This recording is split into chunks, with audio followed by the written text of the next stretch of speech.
Hello everybody, Happy New Year. I'm Audrey Purnell, Roy Hart voice teacher living in Santiago de Chile. Today I want to talk with you about how to thrive as a professional artist. This is a subject that is very near and dear to my heart, especially this year because Andres and I have decided to be completely freelance. We are not teaching full-time at any other institution or academy or university. We are totally dedicated to our studio, Rumbos, and our professional artistic projects. So in order to prepare for this moment, I spent a lot of time studying last year, taking different kinds of business and leadership courses to give myself the tools I needed to be where I am right now, and I'm so excited to share what I've learned with you.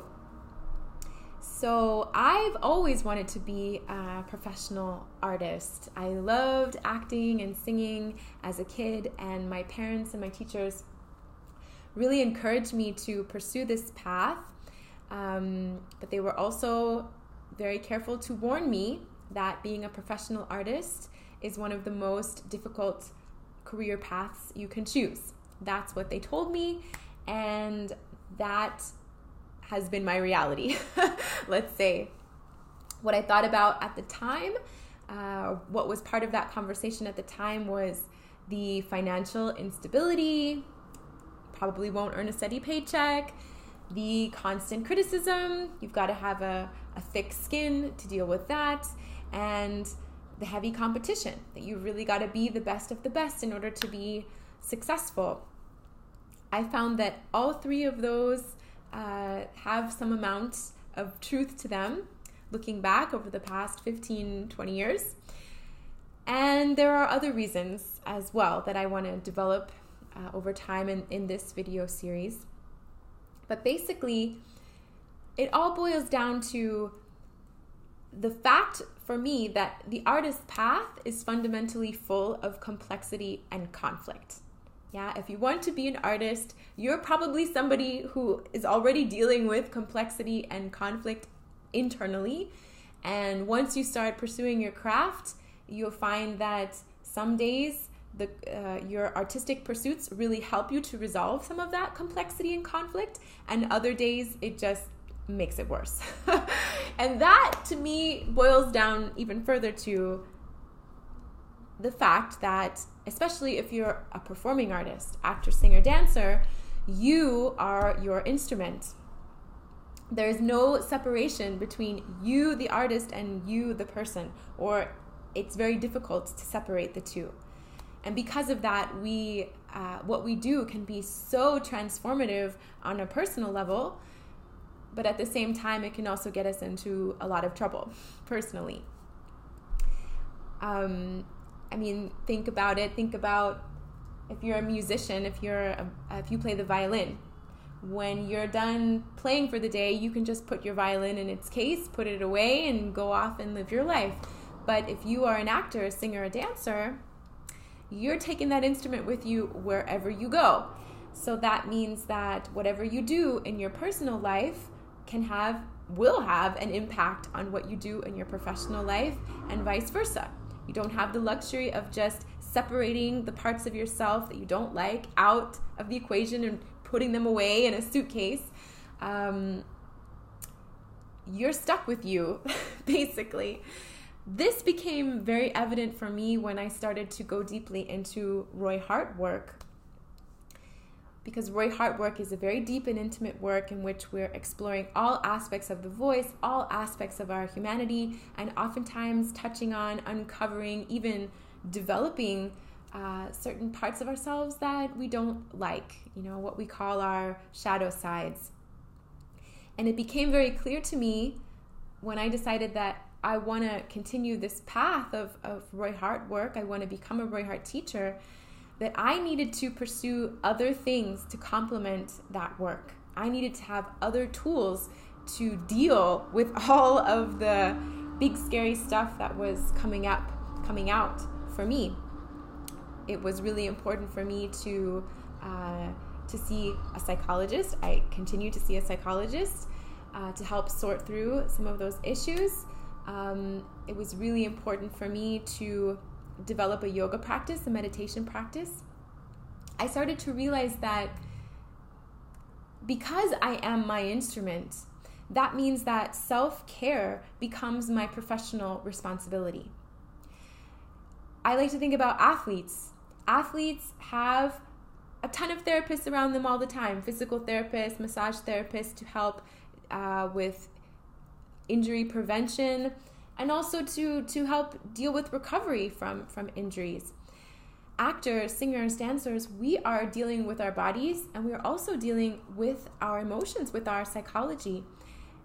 How can we be expected to have the tools to be able to deal with everything that comes up in a rehearsal, in performance, those moments when you're out of work? We need help. These are tools, these are skills that you have to learn to develop. And if you didn't get those skills in your training as an artist, then you've got to seek those skills out. You've got to seek out those skills in other places to complement the work. It's not just about being a talented person. It's not just about being a good artist. It's about taking care of your whole self, your whole instrument, your person as well. Especially if you want to be a successful artist with a long-lasting career. I mean, it just can't be a coincidence that so many artists have difficulty with depression, with addiction, with toxic relationships, even suicide. Yeah, because part of it may be because they didn't have the skills, the tools that they needed to deal with the difficult stuff that comes up in the process of being a professional artist. So, self-care is a professional responsibility. Continuing education is a must since your instrument is constantly changing. You know, what worked for me 10 years ago as a vocalist is not working today. And what I have today, I didn't have 10 years ago. But that means I have to be constantly working on myself, training my voice, exploring my voice. That's something I wish I would have known when I was just starting out in my career. Because I think we have this idea that, I'll go and get my degree and then I'll be done studying and then I'll go and work. But in my experience, one degree or one institution or one way of working is not going to give you all of the tools that you need. It's a constant process. You've got to constantly be reevaluating and working on yourself in order to stay in shape as an artist. So for me, that has meant pursuing continuing education through workshops in performance, also teaching. I also decided to study massage therapy and yoga to complement my work, because I knew that as a professional artist, I'm probably not going to be able to earn enough money through my art alone, especially when you're just starting out. And I decided that I didn't want to be a waitress. I didn't want to work in a coffee bar all my life. I wanted to have some kind of complementary profession that would allow me the flexibility to pursue my artistic work, and that would also give me more of the training and the skills that I needed to maintain this instrument. So I definitely wanted to learn more about the body. I wanted to learn about breathing. I wanted to learn about how the mind works. So becoming a massage therapist and a certified yoga teacher really helped me to fill in the gaps, as well as give me another source of income along the way. So now I find that what we have in the studio, Rumbos, is a really wonderful combination of creative artistic work and also pedagogic work and also therapeutic work. And these three pillars really help to inform each other. I feel like I'm a better performer because of the work that I've done as a teacher and as a therapist. And I'm a better teacher because of the work I've done as a performer and as a therapist, and a better therapist because of the work that I've done as a performer and a teacher.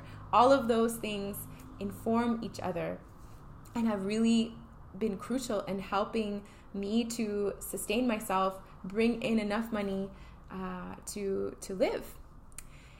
So over the past year, I have once again gone back to school. I decided to take some courses in business and leadership to really get more tools to take myself seriously as a business owner so that I can attract more students and I can cultivate my audience and I can earn even more income. And I'm so happy to say that here we are in January and our main workshop in Estudio Rumbos has totally sold out for the first time. We've got four different sections.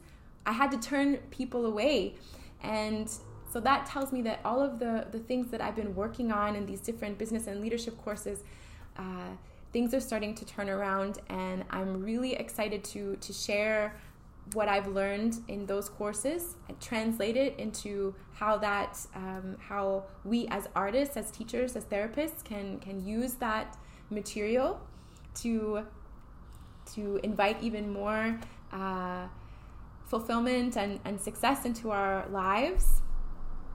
I want to mention the program Yoga Psyche Soul. It's an advanced business and leadership training with Ashley Turner, who's a yoga teacher, psychologist, and entrepreneur. She has an online version of her course and also a live version of her training, and it's really amazing. I highly recommend it. Also, Revenue Remedy with Lisa Kieker. This is a training that really gets into aspects of marketing and dealing with social media, among other things. And Destiny Berman's Launch Your Calling course, which is about bringing your business online. So I'm very indebted to all of these women and the wonderful trainings that they've offered, and I highly recommend their courses. So I'm going to put links to Yoga Psyche Soul, Revenue Remedy, and Launch Your Calling in the comments. So this will be the topic for the next few weeks. If you have questions, if you liked this video, you want more content delivered to your inbox, please send me your first name, your email, your city, and I will put you on the right mailing list, and hopefully your comments and questions can help inspire the next videos coming in this series. Thank you so much. Have a wonderful day.